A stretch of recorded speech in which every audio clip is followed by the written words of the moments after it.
오늘 아침의 제목은 한번 따라하겠습니다. 거룩한 낭비.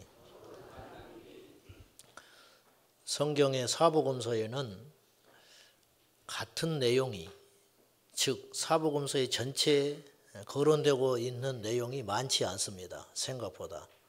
예를 들면 오병이어나 예수님의 죽으심과 부활, 이런 이야기는 사복음서에 공히 등장합니다.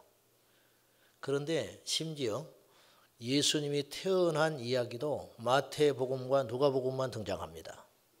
그런데 오늘 우리가 읽었던 이 본문은 마태, 마가, 누가, 요한 네 복음서에 공이 등장합니다. 그 이유가 무엇일까? 아마 저는 구절로 그것을 추측해 봅니다. 자, 구절 한번 보시기 바랍니다. 내가 진실로 너희에게 이르노니 온 천하에 어디서든지 복음이 전파되는 곳에는 이 여자가 행한 일도 말하여 그를 기억하리라 하시니라. 예수님이 부활 승천하신 후에 30-40년이 흐른 후에 각기 다른 사람들이 복음서를 집필했다는 소리는 제가 여러 번 말씀드렸습니다. 그걸 기록할 때에 성령께서 저자이시지만은 사람을 통해서 성경의 말씀을 남겼는데 그것을 남길 때 아마 이 말씀, 이 사건이 예수님이 볼 때는 너무 큰 사건인 거예요. 사실 예수님의 생애 가운데 성경에 낱낱이 기록되지 않는 많은 헌물과 헌신의 사람들이 왜 없었겠습니까?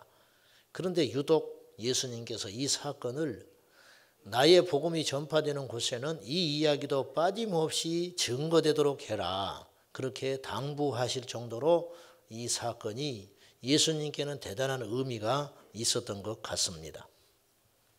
사복음서에 약간씩의 차이가 있습니다. 등장하는 인물도 약간씩의 차이가 있고 어디에는 요한복음에는 마리아로 등장합니다. 오늘 본문에는 한 여자라 합니다. 마태복음도 역시 한 여자라 했습니다. 누가복음 7장에도 이 이야기가 나오는데 누가복음 7장에는 죄인이라 이야기합니다. 죄인도 보통 죄인이 아니고 그 동네에 소문난 죄인, 그 죄인의 집에 죄인이 예수님께 향유를 깨뜨려서 드리는 이야기로 성경에는 등장합니다. 근데 중요한 것은 공통점이 있다는 거예요. 첫째는 별로 유명하지 않는 평범한 여인이 등장한다는 것이고 마리아도 평범했죠. 나사로의 동생 마리아입니다. 나사로의 동생. 그 다음에 전부를 드렸다는 거예요. 전부를 드렸다. 일부 향유를 몇 방울 떨어뜨린 게 아니고 이 향유 옥합을 깨버렸다는 것은 다시는 주워 담을 수 없다는 것입니다. 하나님의 나라는 사람들에게 별로 알려지지도 않고 대접받지도 못한 평범한 사람들이 써가는 이야기입니다. 이런 말이 있죠. 못생긴 나무가 산을 지킨다더라. 좋은 나무, 쓸만한 나무들은 목재하는데 사람들이 다 가져다 써버리고 끝까지 그 산을 고집스럽게 지키는 나무는 쓸모없어진 평범하고도 보잘것없는 나무이더라. 그런 말입니다. 오늘 우리 교회도 마찬가지입니다. 실상은요, 교회를 떠받치는 힘은 목사나 장로님들인 것 같지만 실상은 그렇지 않습니다. 저는 아무것도 아닙니다.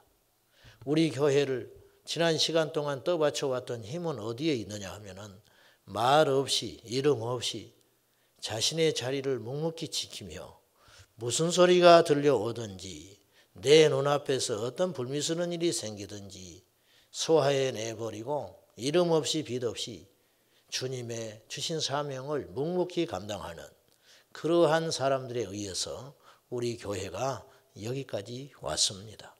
여러분이요, 그분들이 천국에서 큰 자인 줄로 믿습니다. 지금 이 나라를 국회의원이 지키는 것 같지요. 지금 이 나라를 대통령이 지키는 것 같지요. 지금 이 나라를 별자리에 앉아있는 그 대단한 사람들이 이 나라를 지키는 것 같지요. 물론 하나님이 지켜주시지만은 사실은 그렇지 않습니다. 평범한 젊은이들, 집에서 늦잠 자고 투정 부리고 그냥 그럭저럭 살던 그런 아이들이 전방에 가서 지키고 그들이 총을 놓지 않고 있기 때문에 어젯밤에도 우리가 무사히 잠을 잘 수 있었습니다. 이것입니다. 이것. 평범한 한 여인들, 이 여인을 통하여 예수님의 장례가 준비되었습니다. 대단히 의미가 크다 할 수 있습니다. 사랑하는 여러분, 예수님의 십자가를 알고 이번 주간에 우리가 고난주간으로 십자가를 계속 묵상하는 가운데 있는데, 예수님의 십자가를 통과한 사람은 어떤 삶을 살아야 되는가? 두말할 것 없습니다. 우리가 점점 사라져야 할 것입니다. 여러분이요, 이 땅에서 우리가 영광을 받으면 신앙의 기본이거든요. 신앙의 ABC가 뭡니까? 이 땅에서 우리가 영광을 다 받아버리면 천국에 가면 받을 것이 없다는 거예요. 성경에는 여러 가지 이야기를 하고 있지만 결국은 이것을 이야기하는 거예요. 갈라디아서 2장 20절에 내가 그리스도와 함께 십자가에 못 박혔나니 이제는 내가 산 것이 아니고 내 안에 그리스도께서 산다고 고백하는 이 고백이 우리 이 땅에 사는 동안 있어야 할 고백이지, 주님 앞에 가서는 이 고백이 무슨 의미가 있겠습니까? 사랑하는 여러분, 우리 인생은 우리 이름과 업적을 지워가는 인생이라는 걸 꼭 기억하고, 유명해질 것도 없고 나설 것도 없고 우리 주님 앞에서 평범하게, 그러나 주께서 죽으실 것을 알고 자신의 옥합을 다 던져서 깨뜨렸던 이 이름 없는 한 여인의 삶이 진정한 십자가의 삶이요, 진정한 하나님의 나라를 만들어가는 삶이라는 것을 이 아침에 다시 한번 확인할 수 있기를 예수님의 이름으로 축복합니다. 오늘 3절을 한번 보시기 바랍니다. 3절. 예수께서 베다니 나병 환자 시몬의 집에서 식사하실 때에, 그랬습니다. 배경이 나병 환자 시몬의 집입니다.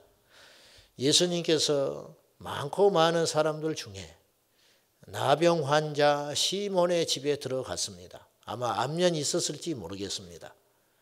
이틀 전에 우리 주님께서 입성하실 때 우리가 보았지만은 예수님께 나와서 환호하던 수많은 인파가 있었습니다. 예수님을 안 불렀는지 아니면 예수님이 거절하셨는지 알 길은 없지만 식사의 시간이 되었는데 예수님께서 베다니에 거하는 나병 환자였던 시몬의 집에 가서 식사를 하고 계십니다. 이스라엘의 역사학자 요세푸스라고 들어보셨죠? 그가 책을 4권 남겼거든요. 이제 우리나라에 들어와 있는데 이 요세푸스의 증언을 보면은 이 사람은 예수님을 믿는 사람이 아닙니다. 냉정한 역사학자입니다. 이스라엘의 냉정한 역사학자. 그러니까 객관적인 시야로 기독교를 바라봤어요. 그래서 이 자료가 굉장히 중요합니다. 여기에 보면은 AD 65년에 요세푸스가 문서를 남겼는데 그 문서에 보면 이스라엘에게 있어서 유월절 명절은 우리나라 추석이나 설 명절처럼 큰 명절입니다. 그러면 각지에 흩어졌던 사람들이 유월절 제사를 드리기 위해서 예루살렘에 반드시 와야 합니다. 20세 이상은 성전세를 내야 했고 하나님 앞에 제물을 드리기 위해서 흩어진 디아스포라들이 다 와야 했습니다. 이 AD 65년에 로마 정부에 보고한 그 통계에 보니까 요세푸스가 이런 문서를 남겼는데요.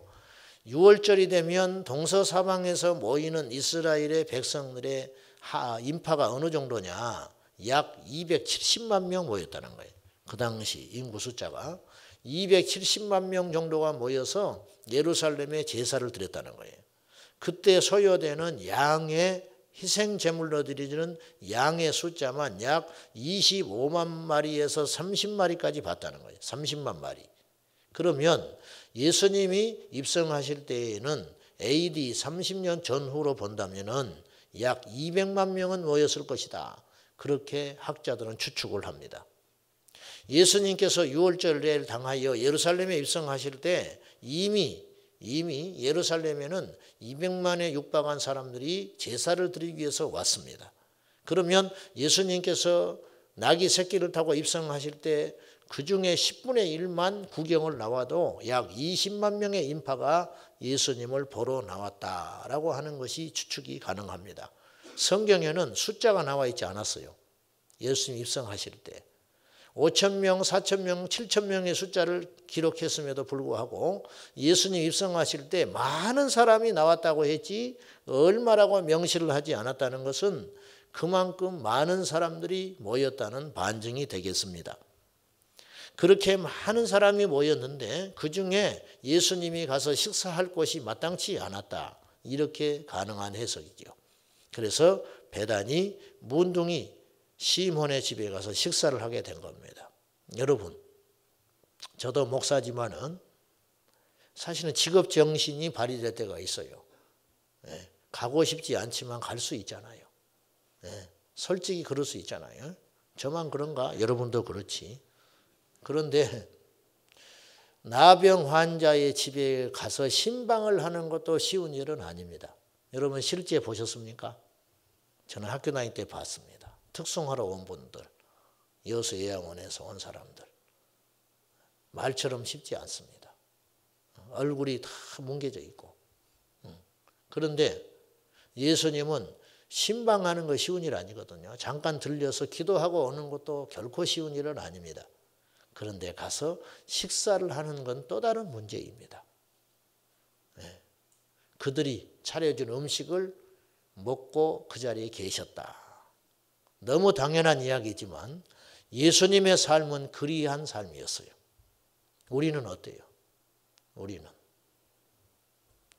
우리 주님은요, 결정적일 때는 혼자 계셨어요. 수십만의 인파가 예수님을 환영했을 것으로 추측되는데 이들이 며칠 후에 예수님이 십자가에 달리실 때 누구 하나 예수님을 편들어 준 사람은 없었습니다. 모두 다 예수님을 십자가에 못 박아 죽이라. 제일 인류 역사상 많은 상처를 받은 분이 우리 주님이십니다. 우리 주님은 항상 어떤 중요한 시점에 있어서는 혼자이셨어요. 이 땅에 처음 오셨을 때에도 마구간 구유에 홀로 누워 계셨습니다. 예수님께서 십자가를 앞두고 마지막 싸움하는 기도, 피 흘리는 싸움의 기도를 할 때에도 제자들도 깊은 잠에 빠져서 예수님만 홀로 씨름하며 기도하셨습니다. 결국 우리도 하나님과의 관계 속에서 천국을 가고 못 가고 하는 문제, 이 땅에서 믿음으로 뭔가를 결정하고 하루하루 선택하는 문제의 선상에 있을 때에는 여러분 기억하십시오. 저와 하나님의 1대1의 문제라는 걸 기억하셔야 됩니다. 기도합시다 할 때 같이 기도할 수 있죠. 그러나 내가 하나님 앞에 나와서 엎드리고 기도하는 그 결단은 나와 하나님 사이에 하는 것입니다. 여러분, 사람을 믿지 마시오. 이게 참 슬픈 이야기도 하지만은 영적인 원리가 그렇습니다.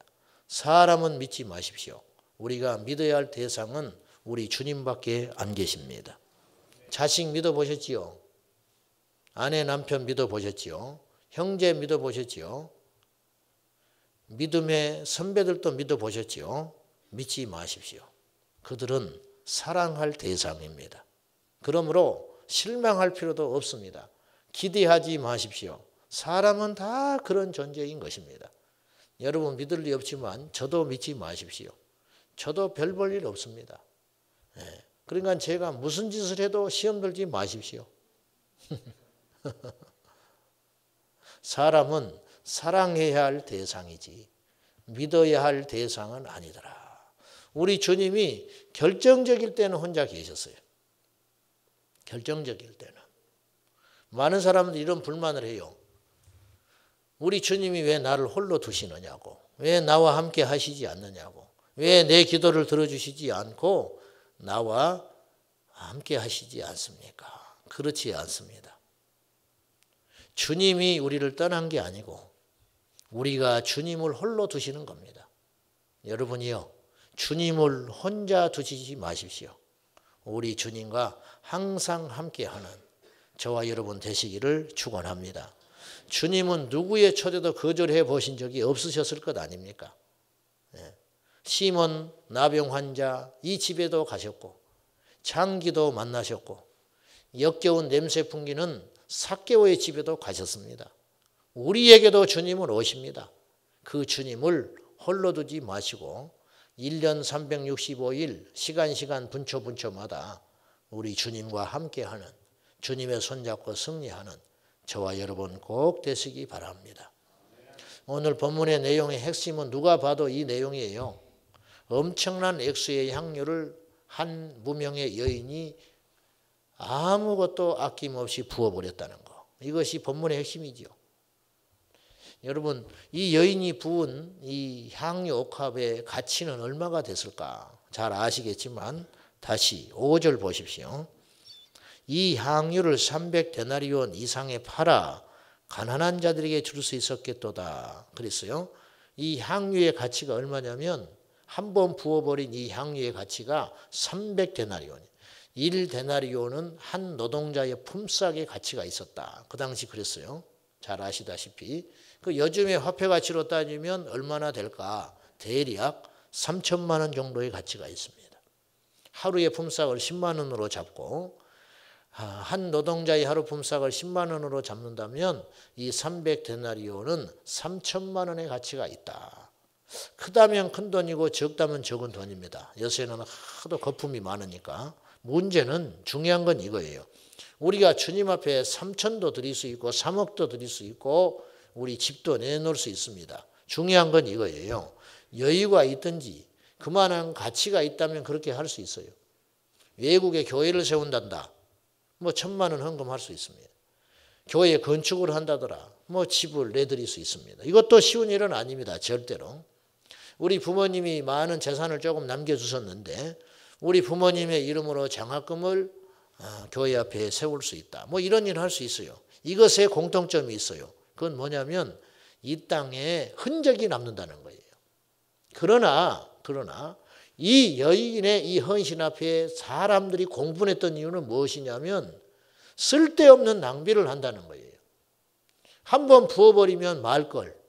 왜 예수님께 그걸 부어서 드리려면 잠시 드린다든지 이걸 팔아가지고 돈을 만들어서 연보를 하면은 이 돈을 얼마나 알차게 쓰겠느냐. 가난한 사람, 힘든 사람 도와줄 수 있을 법한데 왜 이걸 한 번에 부어가지고 허비를 하느냐. 당연한 반론이에요. 우리도 그렇게 할 거예요. 우리도 그 자리에 있었으면 분명히 그 소리 합니다. 그 소리 한 사람이 지혜로운 사람이고 똑똑한 사람이고 사리를 아는 사람이에요. 그렇잖아요. 이 여인이라고 아깝지 않았을까요? 왜 자기들이 흥분해? 자기 것도 아닌데. 이 여인이라고 아깝지 않았겠냐 그 말이에요.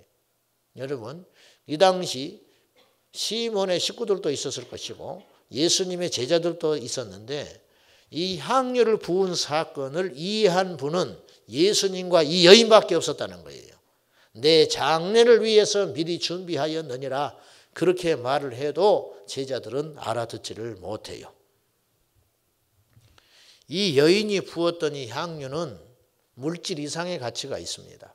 그 당시 이스라엘의 여인들은 결혼 홍기가 차기 전에 향유를 값비싼 향유를 준비하는 것이 쉽게 말하면 예의요 기본 상식이었어요. 이 여인의 삶이 굴곡졌든지 편안했든지 그걸 떠나서 향유 옥합을 3천만 원의 가치가 있는 향유를 준비했다고 하는 것은 부지런한 여인이요 현모양처가 될 수 있는 조건을 갖춘 여인입니다.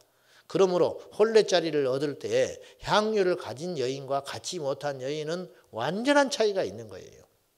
게으른 여인을 누가 원하겠습니까? 평생 전략하고 성실이라여 준비한 향유를 가진 여인이 당연히 좋은 혼례자를 찾아가게 되는 것이죠. 이 여인이 부은 향유는 자신의 미래를 다 던져버린 겁니다. 이로 인하여 한 번 감정에 하나님 앞에 향유를 깨뜨려서 부을 수는 있는데 이때부터 들어오는 어려움과 비난과 이해하지 못한 사람들한테 받아야 할 핀잔은 자신이 평생 짊어져야 할 짐과 같은 것입니다. 이 여인이 부은 향유는 자신의 미래요 자기 인생의 전부라 할 수 있습니다. 제가 생각해 봤어요. 저는 주님께 무엇을 드렸을까? 11조? 애초에 내 거 아니에요. 주일 성수? 제가 예수님 믿고 15세 예수 믿고 지금까지 되도록 주일을 지켰다. 자랑이 아니고 사실이니까 제가 이야기했는데 그것도 주님을 위한 것입니까? 냉정히 따져보면 예배를 결국은 주님을 위해서 드리는 것처럼 보이지만 예배를 드리는 것이 우리 힘이요, 우리의 능력 아니에요? 결국은 우리를 위한 것이잖아. 아브라함은 이삭을 바쳤습니다. 옥합을 깨뜨린 거죠. 모세는요, 바로의 궁에서 호의호식할 수 있었지만 그 생활을 포기했습니다. 바울은 로마의 시민권을 포기합니다. 그로 인해서 이들이 얻은 것은 무엇일까? 아브라함은 믿음의 조상이라고 하는 훈장을 달았고, 모세는 광야 이스라엘 백성들의 영적인 아버지의 영광을 받았고, 바울은 로마의 시민권과 자신의 모든 학문을 버림으로 예수 그리스도를 얻었습니다. 이 여인이 옥합을 깨뜨림으로 예수님의 장례를 준비하는 거룩한 여인이라고 온 세계가 인정하게 되었고, 저 천국에서 하나님의 상을 크게 받지 않았겠습니까? 말씀 맺겠습니다. 사랑하는 여러분, 우리가 하나님 앞에 더 순수해야 합니다. 상을 바라보고 이 여인이 깨뜨린 거 아니죠. 예수님이 곧 있으면 죽을 것인데 어느 누구 하나 예수님의 죽으심을 준비하지 않는구나. 나같이 부끄럽고 평범한 여인이라 할지라도 우리 예수님께 이 향유를 드려야겠다. 이 순수한 열정, 이것이 이렇게 큰 믿음의 결실이 되었습니다. 사랑하는 여러분, 복을 받기 위해 드리지 마십시오. 우리 후손을 위해서, 우리의 이름을 위해서 드리지 마십시오. 이건 바벨탑과 같습니다. 바벨탑을 쌓지 말고 우리 안에 숨겨진 옥합이 있어요. 가장 소중한 거. 사실은요, 저도 그렇고 주님께 가장 귀한 건 못 드리고 있어요. 가장 귀한 거. 절대 포기할 수 없는 것은 일단 내 안에 나도 인식을 하든 인식하지 못하든 갖고 있고, 그 나머지 것을 주님께 드리고, 사람들도 또한 당연히 그렇게 생각합니다. 여러분, 여러분의 삶을 지탱하는 예수님 외에 어떤 것이 있습니다. 그것을 이 아침에 깨뜨려 보시지 않겠습니까?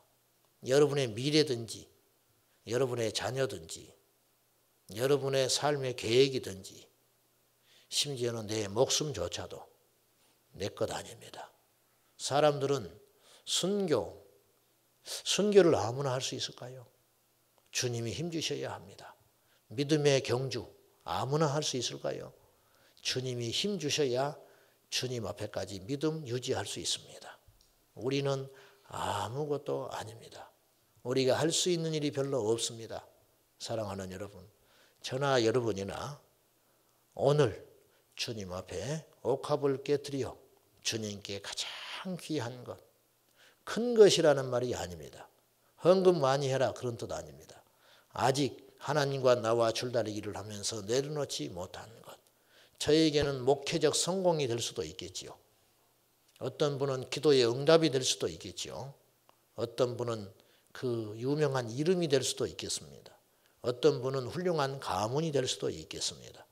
그것을 주님 앞에 내려놓을 때 우리는 진정으로 거듭날 수 있습니다. 기도하겠습니다.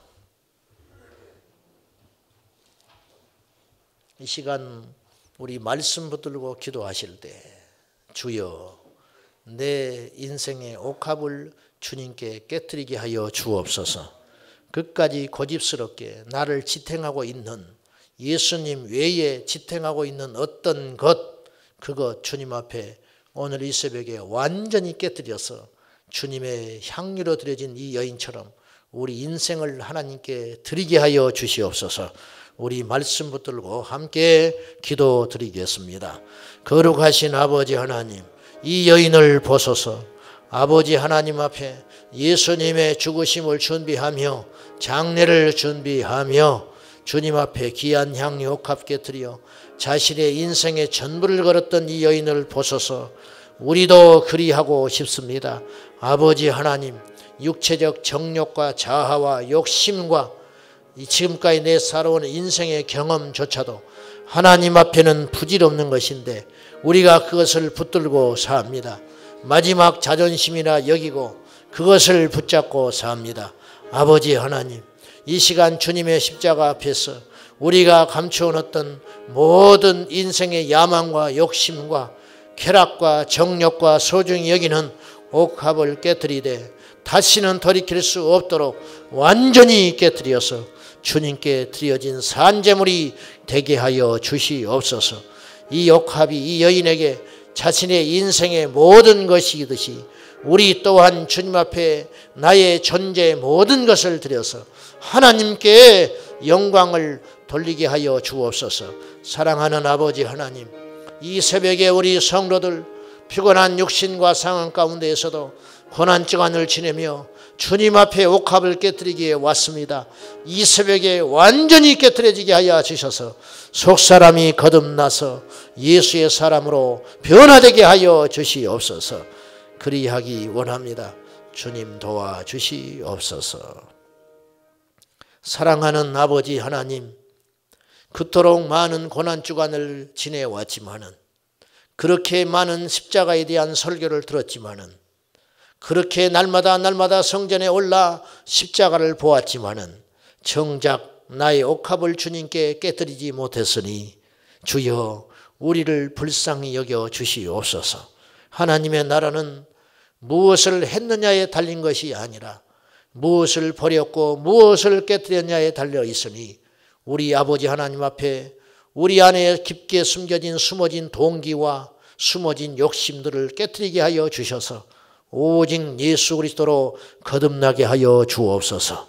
가장 소중히 여기는 것, 가장 귀히 여기는 것, 나도 인식하지 못한 채 가장 거론을 많이 하고 있는 것, 우리 주님 앞에 내려놓기를 원하오니 받아주시옵소서. 이 시간 이 아침에 우리 인생을 주께 드리오니 받아주시옵소서. 예수님의 이름으로 간절히 기도하옵나이다. 아멘. 주여 주여 주여